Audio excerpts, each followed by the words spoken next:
নমস্কার, অ্যাস্ট্রোস্কোপ ইউটিউব চ্যানেলে সকলকে স্বাগত জানাই। আমরা অনেকেই শুনে থাকি জ্যোতিষশাস্ত্রে বিভিন্ন যোগের ব্যাপারে। শুভ যোগের মধ্যে রাজযোগ খুব ইম্পর্ট্যান্ট এবং খুব ভালো রেজাল্ট দিয়ে থাকে। আজ আমরা এই রাজযোগের ব্যাপারে আলোচনা করব।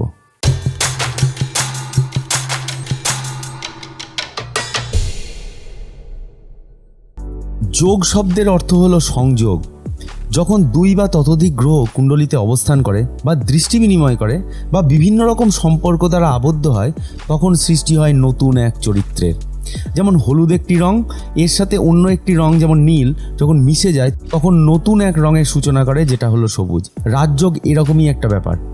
যখন দুই বা ততোধিক গ্রহের বিভিন্ন গুণ একসাথে মিশে যায়, তখন সৃষ্টি হয় নতুন এক গুণের। আর এই গুণ শুভও হতে পারে এবং অশুভও হতে পারে। অশুভ যোগের ব্যাপারে আমরা আলোচনা করছি না, আজকে আমরা শুভ যোগের ব্যাপারে আলোচনা করছি। এই শুভ যোগের মধ্যে রাজযোগ একটি প্রচণ্ড ইম্পর্ট্যান্ট একটা যোগ। কিন্তু এই রাজযোগের ব্যাপারে জানতে গেলে আমাদের প্রথমে জানতে হবে আমাদের কুণ্ডলিতে শুভ ঘর কোনগুলি এবং শুভ গ্রহ কোনগুলি। ঠিক আছে? তো লগ্ন সাপেক্ষে শুভ ঘরগুলি হলো কেন্দ্র ঘর এবং ত্রিকোণ ঘর। লগ্নকে প্রথম ঘর ধরলে 4, 7, 10 এই ঘরগুলি হবে কেন্দ্র ঘর এবং এই কেন্দ্র ঘরের অধিপতিরা শুভ ফল প্রদায়ী হবে। এখানে কিন্তু অনেকে মনে করেন, অনেক বড় বড় জ্যোতিষীর মতে, যে কেন্দ্র ঘরগুলি হচ্ছে নিউট্রাল ঘর, যেখানে শুভ গ্রহ আসলে শুভ রেজাল্ট দেবে, অশুভ গ্রহ আসলে অশুভ রেজাল্ট দেবে। কিন্তু রাজযোগের কেসে কেন্দ্র ঘরের একটা বিশাল বড় ভূমিকা রয়েছে, তাই এখানে কেন্দ্র ঘরগুলিকে আমি নিউট্রাল না বলে আমি শুভ ঘর হিসাবেই চিহ্নিত করছি। যেমন ধরা যাক, এখানে সিংহ লগ্নের জন্য কেন্দ্র ঘর হবে সিংহ রাশি, যেটা প্রথম ঘর। চতুর্থ ঘর বৃশ্চিক রাশি, সপ্তম ঘর কুম্ভ রাশি এবং দশম ঘর মানে দশম ভাব হচ্ছে বৃষ রাশি। অর্থাৎ জেনারেলি স্পিকিং যে এই ঘরের অধিপতিরা শুভ ফল প্রদায়ী হবে। অর্থাৎ যেমন মঙ্গল, শনি এবং শুক্র এরা শুভ ফল প্রদায়ী হবে। আবার লগ্ন থেকে পঞ্চম ঘরের অধিপতিরা কিন্তু খুব শুভ ফল দিয়ে থাকে। ঠিক আছে? মানে এদেরকে বলে ত্রিকোণ ভাব। ত্রিকোণ ঘরের অধিপতিরা সব সময় অলওয়েজ গুড। ঠিক আছে? অর্থাৎ সিংহ লগ্নের কেসে যেমন ধনু ও মেষ, যাদের অধিপতি হচ্ছে বৃহস্পতি এবং মঙ্গল, এরা শুভ ফল প্রদায়ী হবে। তার মানে আমরা এটা জানলাম যে কেন্দ্র ঘর ও ত্রিকোণ ঘর এই ঘরগুলি কুণ্ডলীর জন্য শুভ ঘর হিসাবে বিবেচিত। যদি কখনো কুণ্ডলিতে এমন হয় যে কেন্দ্র অধিপতি ও ত্রিকোণ অধিপতি এক ঘরে গিয়ে বসেছে, তখন তাদের সংযোগকে বলা হবে রাজযোগ। যেমন দেখা গেল সিংহলগ্নের চার্টে চতুর্থপতি মঙ্গল এবং পঞ্চমপতি বৃহস্পতি একই ঘরে বসে আছে, তাহলে কিন্তু রাজযোগের সূচনা করবে, যেরকমটা এইখানে দেখতে পাচ্ছেন। আবার কিন্তু এটাও হতে পারে যে এই দুই অধিপতি নিজেদের স্থান এক্সচেঞ্জ করবে, মানে মঙ্গল বসবে বৃহস্পতির ঘরে এবং বৃহস্পতি বসবে মঙ্গলের ঘরে। ঠিক আছে? এখানে মঙ্গল চলে গেল ধনুরাশিতে এবং বৃহস্পতি, যা ধনুরাশির অধিপতি, চলে আসলো বৃশ্চিক রাশিতে। তার মানে স্থান এক্সচেঞ্জ হলো। তাহলেও কিন্তু আমরা বলবো এটা একটা রাজযোগ ঘটেছে। ঠিক আছে?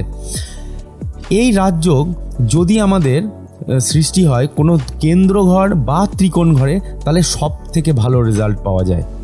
ঠিক আছে? এই কেন্দ্র ঘর বা ত্রিকোণ ঘরে যদি একসাথে বসে, তাহলে পরে এই রাজযোগ সৃষ্টি হয়। কিন্তু দেখা গেল যে কারোর চার্টে কোনো 6, 8, 12 এইগুলো হচ্ছে আমাদের দুস্থান বা অশুভ ঘর, এই ঘরে কারোর রাজযোগ হয়েছে। মানে দেখুন, এখানে মঙ্গল এবং বৃহস্পতি গিয়ে বসেছে মকর রাশিতে। মকর রাশি সিংহ লগ্নের জন্য মকর রাশি হচ্ছে ষষ্ঠ ঘর। এই ষষ্ঠ ঘরে যখন তৈরি হয়েছে, তাহলে কি রাজযোগ সৃষ্টি হবে? হ্যাঁ, এটা কেসেও রাজযোগ সৃষ্টি হবে, কিন্তু সেটা এই রাজযোগ কিন্তু লং লাস্টিং করবে না বা অনেক স্ট্রাগল নিয়ে আসবে। তারপরে হয়তো সামান্য সাকসেস দিতে পারে এবং যতটা সম্ভব ফল পাওয়া উচিত তার থেকে কিন্তু কম ফল প্রদায়ী হবে। কিন্তু আমি প্র্যাকটিক্যাল সেন্সে বলছি, যাদের এরকম দুস্থানে রাজযোগ সৃষ্টি হয়, এরা কিন্তু সমস্ত স্ট্রাগলগুলোকে নিজের আয়ত্তের মধ্যে আনতে পারে। যেরকম ষষ্ঠ ঘর মানে আমাদের বোঝায় লোন। এরা কিন্তু যদি এইখানে রাজযোগ সৃষ্টি হয়, তাহলে কিন্তু আমরা দেখেছি যে এরা কিন্তু সহজেই লোন পেয়ে যায়। আবার দেখা গেল শত্রুর উপরে ওভার পাওয়ার, সেটাও কিন্তু এই ঘর থেকে বিচার হবে। শত্রুরা তাকে ক্ষতি করতে চাইবে, আসবে কাছে, কিন্তু এই রাজযোগ থাকার জন্য এরা ওভার পাওয়ার করতে পারে। ঠিক আছে? ষষ্ঠ ঘর মানে আমাদের যেমন বোঝায় কোনো ডিজিজ, তাই এখান থেকে এই রাজযোগ থাকলে এই রাজযোগ চলার টাইমে এদের ডিজিজ থেকে হিলিং আসবে, মানে ডিজিজটা সেরে যাবে। এরকম একটা জিনিস আমি দেখেছি প্র্যাকটিক্যাল লাইফে।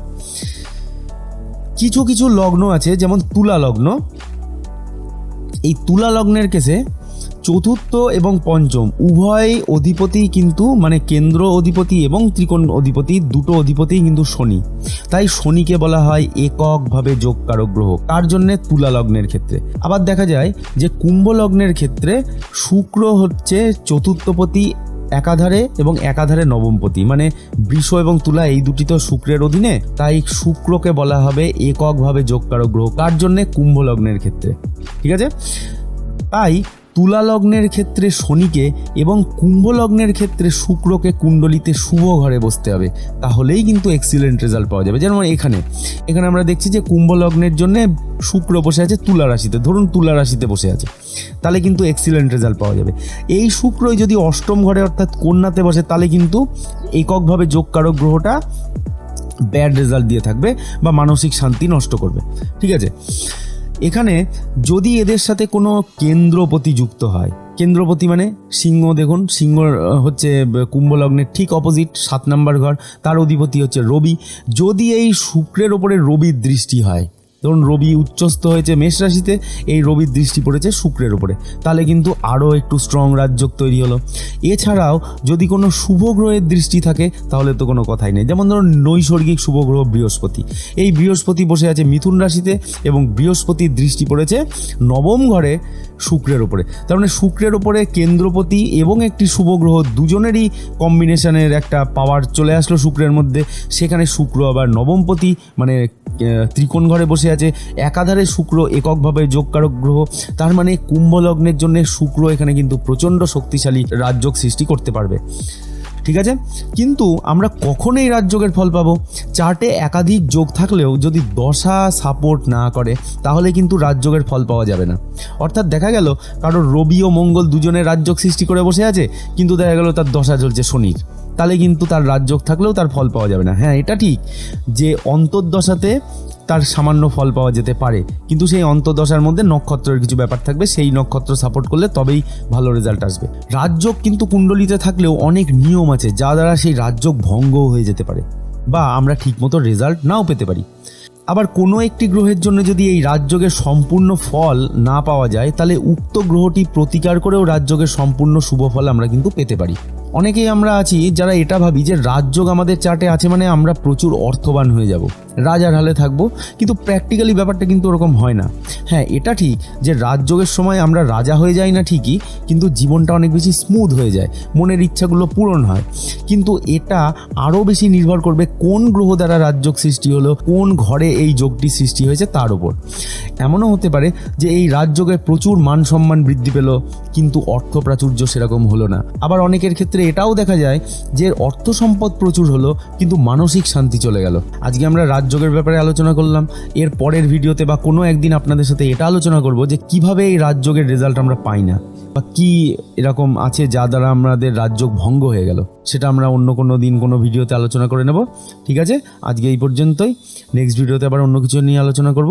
Thanks for watching and keep supporting.